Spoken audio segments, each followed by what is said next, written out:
Hello everyone. Statistics को समझने के लिए हमें इसको दो पार्ट्स में डिवाइड करना जरूरी है, singular sense and plural sense. पिछली वीडियो के अंदर मैंने आपसे प्लूरल सेंस की बात की थी और अगर आपने मेरा वीडियो अभी तक नहीं देखा है तो उसका लिंक आपकी स्क्रीन के ऊपर डिस्प्ले हो रहा है, उसको देखना ना भूलिएगा। आज के इस वीडियो में मैं आपसे बात करने वाला हूँ स्टैटिस्टिक्स इन सिंगुलर सेंस। सिंगुलर सेंस के अंदर हम चार पार्ट्स को लेकर चलते हैं: collection of data, presentation of data, analysis of the data and the interpretation of the data. इसके अलावा मैं आपको आज ये भी बताने वाला हूँ कि क्यों हम स्टैट्स को साइंस और आर्ट कह के बुलाते हैं, कैसे स्टैट्स को बिजनेस ऑर्गेनाइजेशन के अंदर या इकोनॉमिक्स के अंदर यूज किया जाता है और स्टैट्स की लिमिटेशंस क्या हैं। आइए चलते हैं हम पावर पॉइंट प्रेजेंटेशन की तरफ और डिटेल में समझते हैं stats in singular sense and other basic facts of statistics. Stats के अंदर हम लोग डाटा का यूज करते हैं। डाटा से हमारा मतलब क्या है? Information in the form of number. और स्टैटिस्टिक्स इन सिंगुलर सेंस के अंदर हमारा काम क्या होता है? हम डाटा को कलेक्ट करते हैं, उसको प्रेजेंट करते हैं ग्राफिकली, हम उसको एनालाइज करते हैं और फिर हम क्या करते हैं, उसके बेसिस पे अपनी इंटरप्रिटेशन लेकर चलते हैं। आइए समझते हैं चारों स्टेप्स कैसे काम करते हैं। मान लीजिए मेरे पास एक इंस्टीट्यूट का डाटा है 15 से लेके 20 तक का, और ये डाटा है कॉमर्स की pass percentage which lies between 60% to 83%। अब after the collection of the data मैंने इसको ग्राफिकली क्या कर दिया, रिप्रेजेंट भी कर दिया। अब ह्यूमन माइंड की सबसे बड़ी लिमिटेशन क्या है? वो मल्टीपल नंबर्स को एक साथ याद नहीं रख पाता। हम क्या कर सकते हैं, इस पूरे के पूरे डाटा को एनालाइज करेंगे और उसके बेसिस पे एक ऐसा नंबर निकालेंगे जो पूरे के पूरे 6 ईयर्स के पास परसेंटेज को रिप्रेजेंट करे। मैंने यहाँ पे क्या किया, मैंने इस पूरे के पूरे डाटा का एनालिसिस किया और एनालिसिस के लिए मैंने स्टैट्स के एक मेथड को यूज किया जिसका नाम है अरिथमेटिक मीन। मैंने फॉर्मूला क्या यूज किया? Summation of x by n। यहाँ पे x में मैंने इन सारी वैल्यूज को ले लिया, इनका टोटल ले लिया, और n का मतलब क्या है? Total number of years. As you can see here we are having 6 years data. तो मैंने क्या किया, इस पूरे के पूरे नंबर के टोटल को मैंने 6 से डिवाइड किया और मेरे पास वैल्यू निकल कर आई 72.5%। अब ये जो वैल्यू है ये पूरे के पूरे कॉमर्स के pass percentage which is between 15 to 20 को रिप्रेजेंट कर रही है। इसका मतलब क्या है? कुछ ईयर्स के अंदर पास परसेंटेज 72.5% से नीचे भी थी और कुछ ईयर्स में उससे ऊपर भी थी हमारे पास वैल्यू। अब हमारे को सारे के सारे नंबर्स याद रखने की जरूरत नहीं है, हम सिर्फ एक ही नंबर को याद रखेंगे, 72.5%। हम कह सकते हैं 15 से लेके 20 तक ऑन एन एवरेज हमारे इंस्टीट्यूट का जो पास परसेंटेज था वो 72.5% था। सामने वाला समझ जाएगा कुछ सालों में कम होगा, कुछ सालों में क्या होगा, ज्यादा होगा। तो इसी के बेसिस पे हमारी ये इंटरप्रिटेशन निकल कर आ गई। In the last 6 years pass percentage remain above 70%, but remember one thing, it is on an average. तो सबसे बड़ा बेनिफिट हमें क्या होता है? हम पूरे के पूरे डाटा को प्रोसेस कर सकते हैं, उसको एनालाइज कर सकते हैं और मल्टीपल नंबर्स को याद रखने की बजाय हम एक पर्टिकुलर नंबर को याद रख सकते हैं जो कि हमारे एंटायर डाटा सेट को रिप्रेजेंट करता है। स्टैट्स के बारे में कहा जाता है कि वो साइंस है या फिर आर्ट है। तो आइए वन बाय वन समझते हैं कि ये साइंस क्यों है और आर्ट क्यों है। सबसे पहले मैं बात करने वाला हूँ कि स्टैट्स को साइंस क्यों कहा जाता है। देखिए, इसमें सिस्टमेटिक बॉडी ऑफ नॉलेज है। अगर आप स्टैट सब्जेक्ट को पढ़ रहे हैं तो एक पूरा का पूरा कोर्स वर्क है जो आपको पढ़ना होता है। डिफरेंट काइंड ऑफ मेथड्स हमारे पास अवेलेबल हैं और हमें उनके फॉर्मूलाज गिवन होते हैं जिसको हम समझते हैं, और हम ये भी समझते हैं कि किस जगह पे कौन सी प्रॉब्लम में कौन सा फॉर्मूला या कौन सी मेथडोलॉजी को यूज किया जाता है। इस बेसिस के ऊपर हम कह सकते हैं कि स्टैटिस्टिक्स हमारा क्या है? साइंस है। फिक्स टेक्निक और मेथड्स है। हमारे पास अरिथमेटिक मीन है, मीडियन है, मोड है, कोरिलेशन है, रिग्रेशन है and various other methods are available. अब ये जो टेक्निक्स और मेथड्स होते हैं ये बिल्कुल फिक्स होते हैं। एग्जांपल के तौर पे अगर मुझे इंटेलिजेंस लेवल चेक करना है किसी का तो I should go for median. अगर मुझे फैशन के बारे में जानना है कि कौन सा ट्रेंड आजकल कोई पर्टिकुलर ड्रेसिंग स्टाइल फेमस है तो आई कैन गो फॉर मोड। अगर मैं इन्वेस्टमेंट्स कर रहा हूँ और मैं जानना चाहता हूँ कि मेरी इन्वेस्टमेंट में रिटर्न कितनी आ रही है, then I can go for geometric mean. अगर मेरे पास कोई स्पीड वाला क्वेश्चन है तो मैं आई can go for harmonic mean. तो ये जो हमारे पास मेथड अवेलेबल होते हैं ये फिक्स होते हैं और यूनिवर्सल एप्लीकेशन है। ऐसा नहीं है कि एक पर्टिकुलर एरिया के अंदर इसको यूज किया जाता है, इस पर्टिकुलर मेथड को। आप किसी भी एरिया के अंदर हो, इनका जो एप्लीकेशन है वो बिल्कुल क्या रहेगा? सेम रहेगा।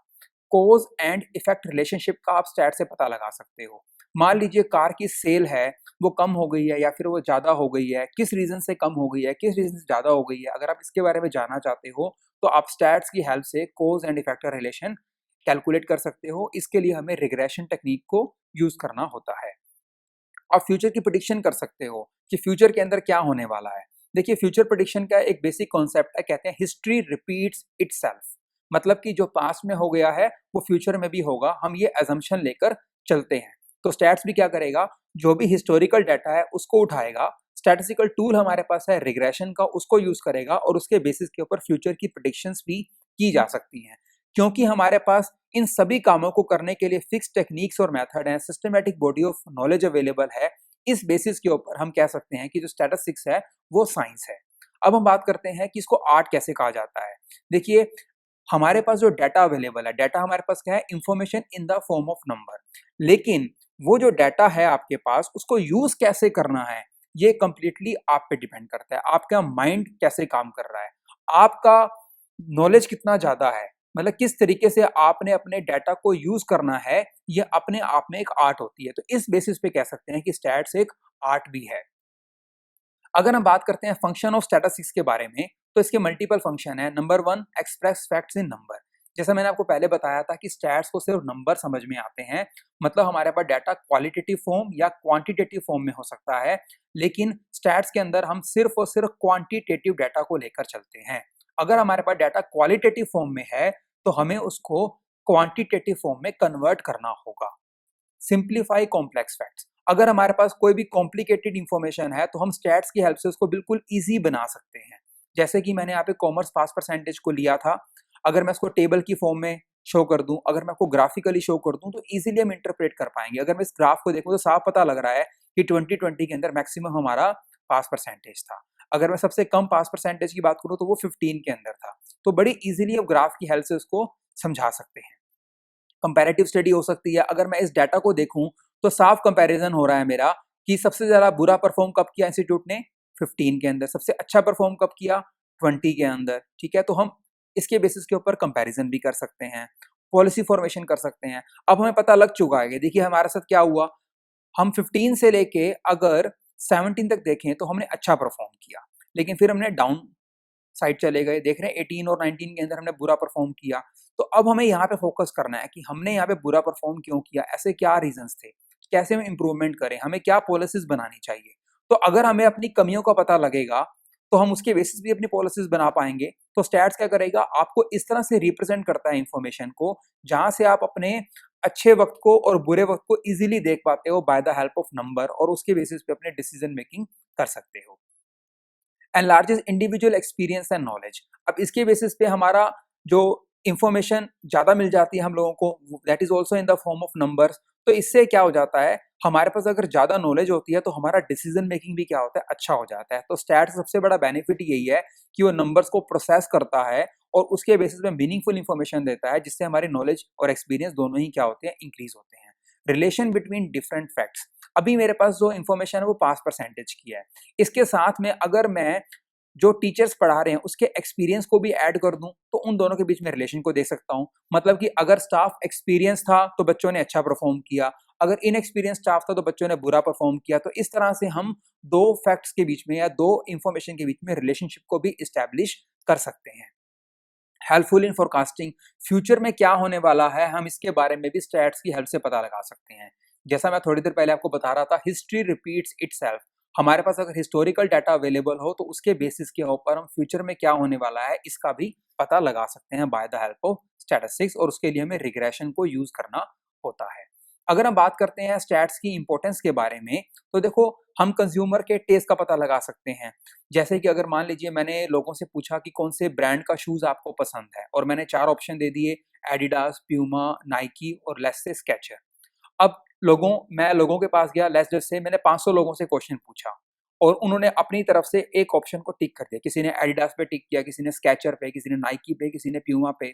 मैं लास्ट में क्या करूंगा, मैं स्टैटिस्टिकल टूल यूज करूंगा, मोड। मोड क्या होता है, जो चीज मैक्सिमम टाइम रिपीट होती है उसको हम मोड कहते हैं। मान लो मैक्सिमम टाइम एडिडास रिपीट हुआ, मतलब 500 लोगों में से मैक्सिमम लोगों ने एडिडास पे टिक किया है, तो ऑटोमेटिकली क्या पता लग गया, कंज्यूमर का टेस्ट क्या है, वो एडिडास ब्रांड के शूज का है। इस तरह से हम कंज्यूमर का टेस्ट पता लगा सकते हैं। कंज्यूमर का इनकम लेवल चेक कर सकते हैं, हम लोगों से पूछ सकते हैं कि आपका फैमिली इनकम लेवल क्या है, एक क्वेश्चनेयर बना सकते हैं, less than 1 lakh, 1 lakh to 5 lakh, 5 lakh to 7 lakh, 7 lakh to 10 lakh. हम इसके बेसिस पे लोगों से जाके पता लगा सकते हैं, या गवर्नमेंट का अगर हमारे पास डाटा अवेलेबल है तो हम उसके बेसिस पे चेक कर सकते हैं कि एक पर्टिकुलर एरिया में लोगों का इनकम लेवल क्या है। इसका बेनिफिट क्या रहता है, अगर हमें इनकम लेवल पता लग जाएगा तो हम उसी अकॉर्डिंगली उसी प्राइस रेंज के अंदर ही प्रोडक्ट उनको उस एरिया में ऑफर करेंगे, जिससे हमारे लिए प्रोडक्ट को बेचना क्या हो जाएगा, आसान हो जाएगा। प्राइस डिटर्मिनेशन किया जा सकता है।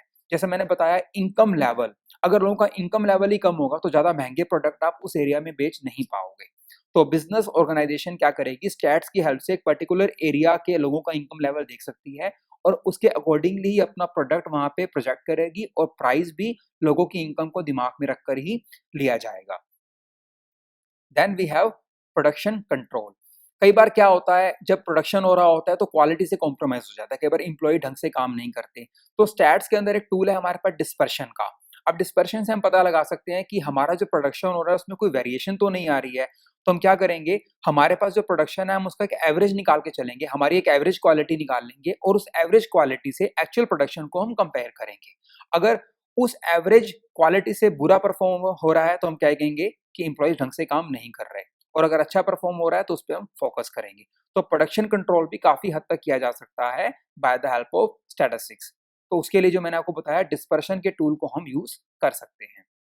स्टैट्स का इकोनॉमिक्स में बहुत बड़ा रोल है और इसके लिए एक बड़ी फेमस टर्म भी है, वी कॉल इट इकोनोमेट्रिक्स, मतलब इकोनॉमिक्स प्लस स्टैट्स। इकोनॉमिक्स हमें थ्योरेटिकल कॉन्सेप्ट बताता है और स्टैट्स क्या करता है, थ्योरेटिकल कॉन्सेप्ट को नंबर की फॉर्म में कन्वर्ट करता है। आइए समझते हैं इसको एक एग्जाम्पल से। एक कंपनी है, शैम्पू बेच रही है 100 रुपये का। कंपनी एक महीने में सपोज 1000 यूनिट बेचती है, मतलब कि उसका पर मंथ जो रेवेन्यू है वो 1 लाख रुपीज का है। कंपनी ने प्लान ये किया क्यों ना प्राइस को बढ़ा दिया जाए।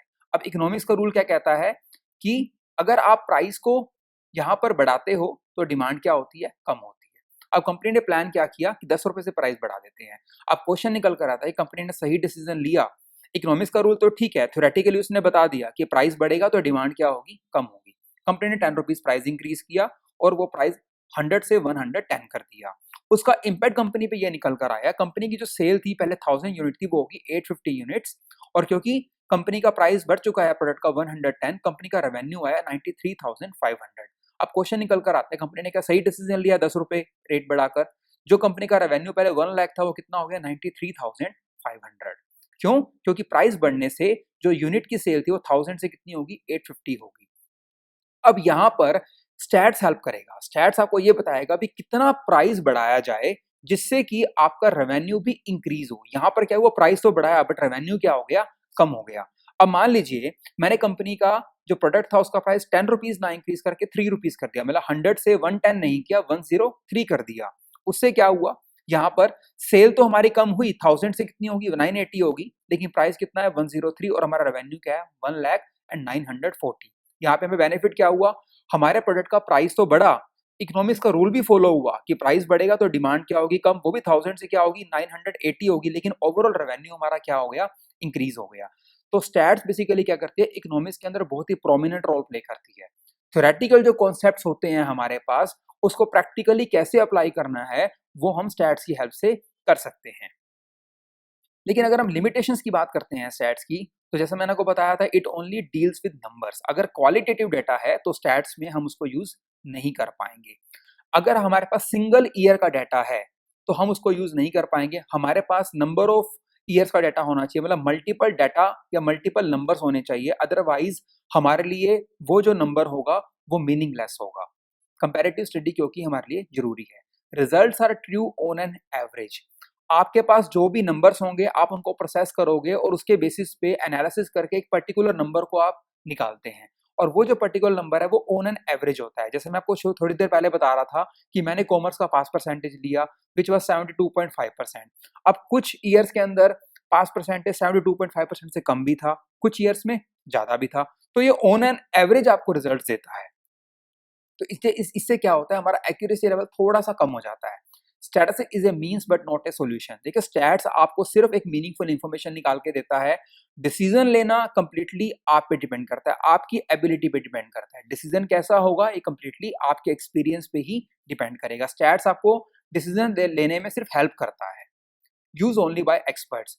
कोई लेमैन स्टैट्स को यूज नहीं कर सकता, आपको इस सब्जेक्ट की नॉलेज होना बहुत ज्यादा जरूरी है। मतलब स्टैटिस्टिशियन ही है जो इसके टूल्स को प्रॉपरली यूज कर सकते हैं। Data should be uniform and homogeneous. अगर हमारे पास एक पर्टिकुलर ईयर का डाटा मान लो मिल्क का किलोग्राम में है, तो हमारे पास सब्सिक्वेंट ईयर्स का डाटा भी किलोग्राम्स में भी होना चाहिए। ऐसा नहीं है कि हमारे पास एक साल किलोग्राम में डाटा है, अगले साल हमारे पास क्विंटल्स में है, अगले साल हमारे पास ग्राम्स में है, तो कंपैरेटिव स्टडी पॉसिबल नहीं हो पाएगी। Statistical result may give wrong information. अब रॉन्ग इन्फॉर्मेशन से मेरा क्या मतलब है, आइए इसको समझते हैं टेबल की हेल्प से। देखिए मेरे पास 3 फर्म्स का डाटा है, सपोज प्रॉफिट का डाटा है फर्म ए, बी और सी का। आप 7, 8, 9 में देखेंगे फर्म ए का जो प्रॉफिट है वो तीनों साल सेम है, फर्म बी में देखेंगे 18,000, 20,000 और 22,000 है, मतलब बढ़ रहा है, और फर्म सी के अंदर क्या हो रहा है, डाउन हो रहा है। हालांकि तीनों का एवरेज सेम आ रहा है, तो अगर मैं सिर्फ एवरेज कंसीडर करूं तो तीनों फर्म अच्छा परफॉर्म कर रही हैं, लेकिन एवरेज के बेसिस पे हमें रॉन्ग इन्फॉर्मेशन मिल जाती है, तो हमें इन डेप्थ स्टडी भी करनी चाहिए। लेकिन अगर हम इन डेप्थ स्टडी करें तो साफ पता लगता है जो फर्म बी है वो बेटर है। वो क्यों बेटर है? क्योंकि इसके जो प्रॉफिट है वो कॉन्टिन्यूसली इंक्रीज हो रहे हैं। अगर हम फर्म सी की बात करें, एवरेज 20,000 है, लेकिन उसके प्रॉफिट दिन ब दिन कम होते जा रहे हैं, और फर्म ए किसी तरह का कोई ग्रोथ नहीं दिखा रही है। तो कई बार एवरेज से हमें डिटेल इंफॉर्मेशन नहीं मिलती और हमें इन डेप्थ स्टडी भी करनी पड़ सकती है। So that was all for today's lecture. I hope आपको ये वीडियो अच्छा लगा होगा, तो इसको लाइक एंड शेयर करना ना भूलिएगा। और अगर आपने मेरा चैनल अभी तक सब्सक्राइब नहीं किया है तो प्लीज़ उसको सब्सक्राइब कर लीजिएगा। Thank you so much for watching.